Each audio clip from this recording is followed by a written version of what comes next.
Go after your dreams, right? Go after it. I never compromised that. I never allowed anybody to tell me what I was capable of accomplishing. I never let anybody tell me that I can't do, right? I went after it. If you want to accomplish something or do something that a lot of people think is difficult to accomplish, you have to put all your eggs in one basket. And there's no compromise.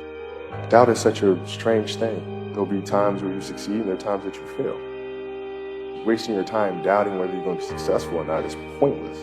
And you just put one foot in front of the other. You control what you can't control. And then you see what the outcome is, right? If you win, great. You're going to have to wake up the next day and do the journey over again. If you lose, it sucks, but you're going to have to wake up the next day and do the journey all over again anyway. You know, if you want to play at an excellent level, if you want to do something excellent, you have to be excellent all the time. It's a way of life. It's not just I show up on Monday and be excellent. No, it don't work that way. You got to be excellent across the board, right? And that's how you build habits. When excellence becomes a habit, then that's just who you are. The fact of the matter is I'm still trying to get better. Make sure that you put your mind to it and go at it 110%. Don't let anybody tell you otherwise. Not only academically, but whether it's athletically, you have to go at it 110%. Don't let anybody tell you can't do something. The only person that can stop you from accomplishing something is yourself. Mental toughness means when you're going through a really tough time. Your body's sore, whatever the case may be. I can't get through this particular thing, right? To me, being mentally tough means you can take your mind someplace else and concentrate on that other thing to the point where the thing that was bothering you is no longer focused, so you don't feel it anymore. It's a competition. My mission is to destroy you. When I play against somebody and we line up, you guard me, my whole purpose was to get you to reconsider your life choice to play basketball. So at the end of the day, you'd be like, you know what? Maybe this isn't for me.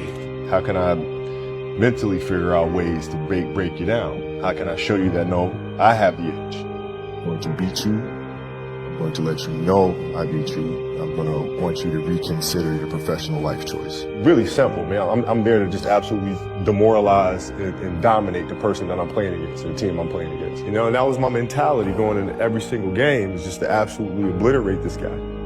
I wasn't surprised that I scored 80 points. And that sounds really crazy to say, but truly I was not. My shot felt sharp. My footwork was sharp. My conditioning was sharp. I mean, that summer I put a lot of time in the gym. I put a lot of time on the track. I could run all day. The most important thing, I think, for players that come after me is to understand that these things are possible, because you don't want to ever limit your imagination. How in the world can we inspire people if we're continuing to give them what they believe is possible? Not really inspiring anyone, right? So I think that is the most important thing that I would like the next generation of athletes to take from them. And the greatest fear you face is yourself, because we all have dreams, and it's very scary sometimes to accept the dream that you have. And it's scarier still to say, okay, I want that. It's scary because you're afraid that if you put your heart and soul into it and you fail, then how are you going to feel about yourself, right? So being fearless means putting yourself out there and going for it. No matter what, go for it. Not for anybody else, but for yourself. I think the definition of greatness is to inspire the people next to you. It's how can you inspire a person to then in turn inspire another person that then inspires another person. And that's how you create something that I think lasts forever. And I think that's our challenge as people, is to figure out how our story can impact others and motivate them in a way to create their own greatness. You got a lot of people paying their hard-earned money to come watch you perform. It's your job to be in shape. It's your job to be strong enough to perform at that level every single night. And as a competitor, I'm not ducking shit. So if there's something I can leave for this next generation, is to have that constant curiosity about the game. You have to continue to ask questions and try to understand why things happen. Because when you understand why things happen, then you understand how to make things happen. The way we approach the game is the same way we approach life. You do the right thing. You make the right play. You make the right play. And in life, it's the same thing. What do you feel in your heart is the right thing to do? And you do that. You know, it seems so simple, but sometimes the simplest things are the hardest things to do. What I've learned is to always keep going. Always. No matter what happens, the storm eventually ends. And when the storm does end, you want to make sure that you're ready. He had a great quote that said, rest at the end, not in the middle. And that's something I always live by. I'm not going to rest, I'm going to keep on pushing now. There are a lot of answers that I don't have, even questions that I don't have. But I'm just gonna keep going. Have a good time. Enjoy life. Life is too short to get bogged down, to be discouraged. You have to keep moving. You have to keep going. Put one foot in front of the other, smile, and just keep on rolling. My philosophy was a very simple one. And I made a promise to myself that I was going to work that hard every single day so that when I do retire, I have no regrets. And that was the most important thing for me, is to leave no stone unturned, get better every single day. And if I lived that way, then over time, I'd have something that was beautiful. If you live your life to just get better every single day, and do that for 20 years, what do you have? Is how do you negotiate with yourself? When you talk about the mental side of it, like the thoughts that happen in your mind when you're going through a competitive situation or you're facing a tight deadline, you talk yourself out of it. Do you say, okay, well, it won't be a big deal if I don't do it, or I don't have to get up on a Tuesday morning, they go ahead and hit the track. What does this day really mean? And when you have those conversations with yourself, are you able to negotiate your way out of that little voice telling you it's not that important? Or does that little voice get the best of you? I think that's what separates people who go on to do great things versus people who don't. If you're going to do something, do it to the best of your ability. No matter what it is, if you're going to do it to the best of your ability. Like when you find that thing that you love, then life makes sense. You wake up in the morning and life makes sense. You have to figure out what it is that you really want to do. Like wake up in the morning and say, I'm excited to go do this. But when you find what it is that you love to do, then you wake up every morning with a sense of purpose. If you love what you do and it's making you happy, all the hard work and perseverance will pay off. Yeah, that's the trick, isn't it? It's finding what you love to do. I wake up in the morning excited to get to it. And if you have that feeling, then you're truly doing what God has put you on this earth to do. I don't negotiate with myself. I told myself, at 13 that I want to be one of the greatest who have ever played. That's the deal I made. I shook hands with myself. That is the deal. That is the contract. That is non-negotiable. I was on the track at like 4:30 a.m. In the middle of it, I'm thinking to myself, man, my legs are really tired. They're really hurting. And then I thought to myself, well, what would a quitter do? Would they just stop right now? Like, how does that work? Like, if I just stop right now, what would that feel like? Is that why fuckers always get second place? But I want to tell you guys something. When you have a dream, the one thing you have to watch out for are those out there that'll try to crush your dream. And you cannot allow that to happen. That is your biggest challenge. So I challenge you to have your dream, go after it with all you have, and be legendary in your own right. The confidence comes from preparation. So when the game's on the line, I'm not asking myself to do something that I haven't done thousands of times before. Right? And so in those moments, if it looks like I'm ice cold or not nervous, it's because I've done it thousands of times before. So what's one more time? The key factor for me wasn't whether or not I was ready. It was the fact that if I wasn't ready, I was determined to figure out how to get ready. And ultimately, even if I was ready, I still need to improve anyway, right? So the work's not going to stop.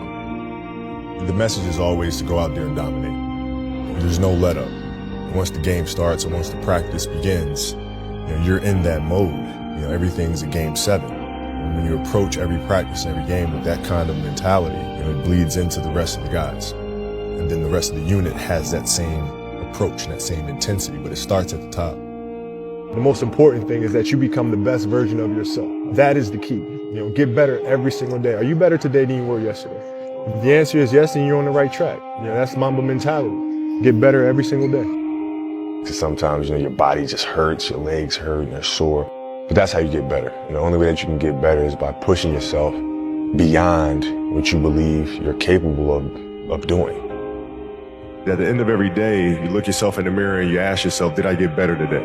If the answer is yes, and you do that for 5 years, 10 years, 15 years, how much better are you going to be? Are you getting better every single day? That's the question. And it's just taking small steps. You don't try to get it all done in one day, in 1 week, in 1 year. It's the process of getting better every day and doing that for a period of years that then create the masterpiece. It doesn't matter if I'm sick. It doesn't matter if I have a sprained ankle. The kid that's sitting in there might be the next me sitting up there, watching and trying to get inspiration from that. I need to go out there and play. No one's good at everything. I mean, that's just not the way life works. What you know is very limited, and what you don't know is limitless. The man who led us to 6 Super Bowls. Those who stay will be champions.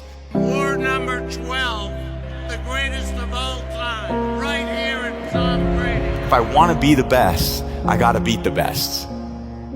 Man, if I want to be good, I gotta wake up in the morning, I gotta do the extra work, and I gotta show up when other guys aren't, and I've got to learn, I've got to continue to be open to learning. But I had to take it to a new level that the other guys wouldn't. Nothing was given to me. So I'm gonna go out there and compete as hard as I can, and I'm gonna treat practice like a game, and I'm gonna gain the respect of my teammates every day through my work ethic. I'm gonna work hard in the weight room. I'm gonna work hard in the film room. I'm gonna work hard to be a good student. Whatever they ask me to do, that's what I'm gonna do, to the best of my ability. I never once in my life ever said I wanted to be the best of all time. I'm just a story like everybody else. I wanted to be the best I could be, period. And I said, be proud of the man in the glass. Be proud of that man that wakes up every day and does the best he could do with his priorities. So we're all talented at certain things, but we can really continue to improve our weaknesses if we're humble enough to identify them, and we can build on our strengths. Focus on what you can control. Focus on what you're getting, not what anyone else is getting. Whenever you get an opportunity, you take advantage of it. You treat it like it's the Super Bowl. You treat it like it's game day. Go out there and treat practice like no one else does. And you have an opportunity every day to surround yourself with people to help you grow. You know, I always said we play for the name on the front of our jersey was the Patriots or the Bucks, and I play for the name on the back of the jersey, which was my family and the people that encouraged me. I was so blessed to have this discipline over a really long period of time. It was a lot of tough competition.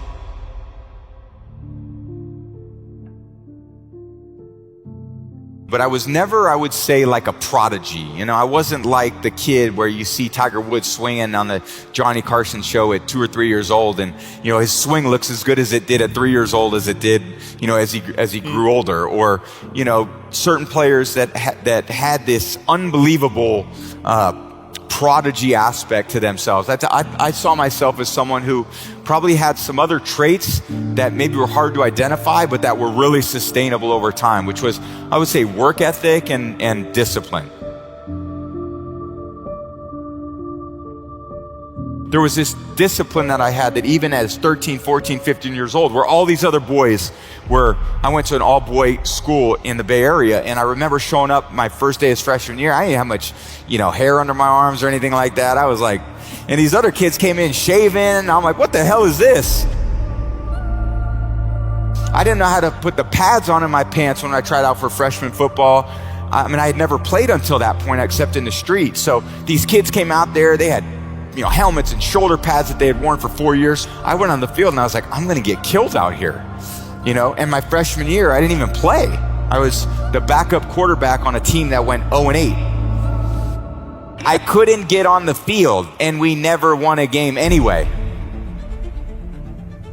I mean, it's one thing to be the starting quarterback and to lose. If they don't even think you're good enough to be a starting quarterback on a team that's 0-8, you must really suck. So naturally, I was like, oh, cool, I'll continue to, you know, work on my skill. A lot of it was even going into my second year in high school, there were workouts in the morning at 6 a.m. before school. And I was like, okay, I can get up at 6 a.m. and I can go do these rope drills where you'd run through the ropes. You see a lot of people do that. There were these hills that we would run up. And there was probably less than 10 people there, but I was probably one of the 3 that were there almost every single day to try to continue to push myself to grow in these maybe physical areas that I was really behind a lot of the other people at. And I went in there, I competed really hard my 3rd year, and I lost the starting job to Bryant Greasy. So I go into my 4th year and I was like, now's my time. I worked hard to compete my first 3 years. Going into my 4th year, I got a great opportunity to play. and they recruited a kid named Drew Henson. And I was like, the competition's relentless. At first I was looking at the guys ahead of me. Now I got to be looking down at the guys behind me too. And going into my 4th year, my teammates named me team captain, and I won the starting job. We had a good year. We finished 10-3, beat everyone out. And then I showed up and Coach Carr says, well, you're going to compete with Drew Henson to be the starter going into your 5th year. And I was like, you got to be kidding me. You want me to compete? That's what we're going to do.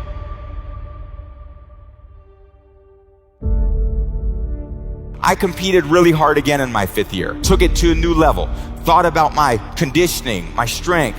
Thought about how I was doing making my decisions off the field.